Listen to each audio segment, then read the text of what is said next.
everyone, and welcome to today's episode of the vlog. So in today's episode we're going to be getting the OSB board up, so that's the walls on the outside and the breathable membrane. Yeah, we're going to get that up today. Now we may not be have enough time to get the window in, but we'll see how we go with this this video here. So let's get that board up and see how that looks. Now before we get into that, as you all know, I've dabbled with some salvage cars in the past because I got the experience, and you've seen the cars that I repaired, but not everyone's got that experience. So how do you check and find out if the car that you're buying is a dud or whether it's a decent straight car? Well, that's where our sponsor Car Vertical comes into play. Now I don't know about yourselves, but the biggest hassle that I find when I'm buying a new car is getting all the information that I need all in one place. I mean, you got to search all these various different websites, you got to get a HPR report, you then got to check when the MOTs, are they consistent, etc. Has there been any form of damage? All of that information in various different sites. Well, not anymore, because our sponsor today, Car Vertical, has all of that information all in one place. Car Vertical is available in 20 different countries and gathers data from insurance companies, salvage websites and other sources. Essentially, Car Vertical lets you see whether the car that you're about to buy is as pure as an angel, or might even have a bit of a checkered past.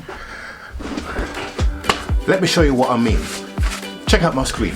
Okay, so let's take a look at this sample report here. So this report is for a Volkswagen Passat, and already we're seeing some issues that we've got a mileage discrepancy. The mileage has been tampered, the car has been stolen, and it's been in an accident. But don't worry, there's no finance on the car. Looking at the activity, we can see that where the car was made in Germany, but look down here. The car has also been used as a rental car and has been exported.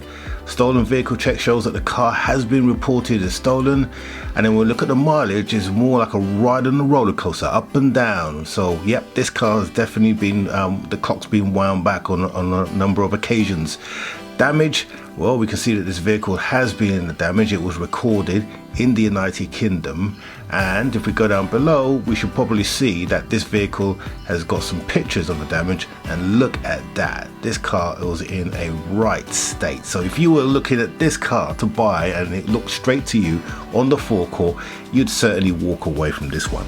Right, so let's show you a good car. Now this is my Audi TT Mark 1, my convertible, and as you can see on the screen here, this car is absolutely clean. It's got no mileage discrepancy, it's not been stolen, it's not been in any accident, and it hasn't had any finance. So you might think, well, this report is useless to me because this car is absolutely fine. Well, no, there are some really interesting information here that can help you in aiding you to buy the vehicle. So looking at the spotted activity, you can see that the MOTs and what failed on the car in this previous MOT. So you can see that in 2008 it had front lamp failures right up to the last MOT, which was recent, where you can see some of the things and the issues that the car had undergone. So here you can see that the well, there's quite a few here. Near side rear lamp, lens cracks, etc. These are all the issues, and of course you could use all of this information to bargain your way to getting the car cheaper. Mileage discrepancy, this is a good one here. You can see that the mileage on this vehicle is being very consistent, but interestingly, if you look at 2018, the car did 130,398. The next year it did 130,400. This is when I purchased the car, and then after that it did 1 mile. That's it, I did 1 mile in 1 year of owning the vehicle. Now the next thing that's really of interest is evaluation, what the car's market value is. So it tells us here the approximate value of this vehicle is around 1854. When the seller is a company, it's around 2,350. After negotiation, expect to sell the car for around 1761, and the average time to sell the car is 27 days, which is great. So if you've still got the car after that, you may want to readjust your price if your price is higher than that, and I've advertised the car higher than that and actually sold it for more. Finally, we've got the specs of the vehicle as well, so you can check these specs here. But here's the interesting bit here, checklist. so you can check for things that are often gone wrong with this typical vehicle that we've got here, and you can go through this and really run through the car to make sure that it's fit for purpose and that all the bits here that it describes are not defective. So as you can see, there's a lot of benefits in using Car Vertical. So if you're planning to buy yourself a new car and you want to check it out, or even if you just want to check out the status of your car, check out the link in the description below and you will be able to save yourself a nice bit of cash. So I want to thank Car Vertical for sponsoring this video. Now back to the video. Okay, so thanks Car Vertical for sponsoring the video. Let's get on now and see about putting this OSB board up. Right, so the idea is that we'll get our board here, board up the side there, and then board on the other side. And then that should should just leave the gap here for us to put the window in, and then we should be good to go. Now I pre-cut the panels, so we should just be able to screw them in place. So let's get on and do that, and then it should start to look like a shed or a garage extension.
Okay, so that went on relatively easy, in fact very easy indeed.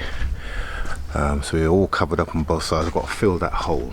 I am going to fill that hole because otherwise bees will get in and lay in there, so we don't want that. And then we've got to put some sealant on the inside to seal the hole. Right, so that's that in place. What I'm going to do, I'm going to put the membrane on the outside, but if you can see from the inside, it looks pretty good, doesn't it? I'm going to put the roof on, but I'm going to put on a thicker OSB. This OSB is about, it's about 8-10 mil, but I'm going to put 20 to 30 mil on the roof just to give it some strength as well. But yeah, and of course we're going to fill this with insulation and then cover it up. But we're starting to see the kind of size. Right, so we've got to take this window out, but I'm not sure if we're going to do that first or whether we're just going to do the, yeah, let's do the membrane first.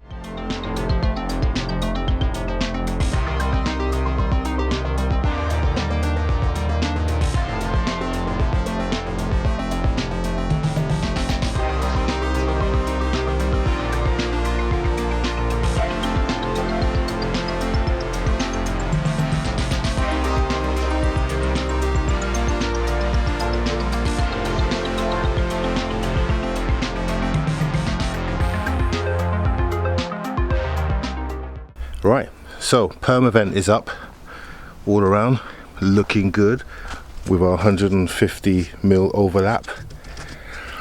Oh, we left the top piece there because obviously we've got a piece that goes across there, and what I want to do is do that piece there and then overlap here. So the next thing we need to do is get on the roof. Now what we need to do, you can see this lip here, so we need to cut that off really. and the only way I can do it is from the roof. I'm gonna need to get my angle grinder up there, cut that off, and then we can see exactly where we need to go in terms of the OBS board, where it needs to butt up to. So let's get up on the roof with the angle grinder and cut that off.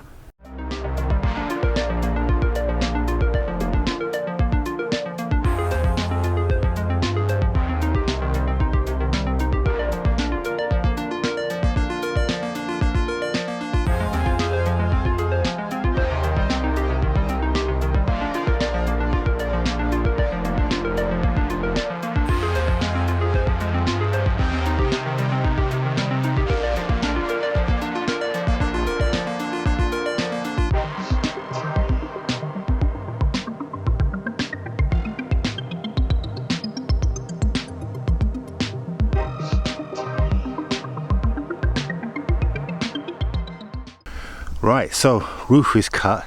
Now this is like a rubber membrane roof. It's got a 20-year guarantee on it. Fortunately, a friend of mine who is an excellent roofer, he's qualified to lay this. In fact, he laid this roof before. So he's going to come and basically put a patch on and bond all this up. So all we have to do is obviously do the roof, and that's what we'll get done now. And we'll be good to go. So like I said, I'm going to put a couple of layers of this on here, just so that we can get the same kind of height, if that makes sense. I may have to cut this piece off as well, depends on what he says, but what I'll do is I will make sure that this goes right underneath there and bonds up properly. All right, let's get the rest of this roof on.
Okay, so we've got the roof on.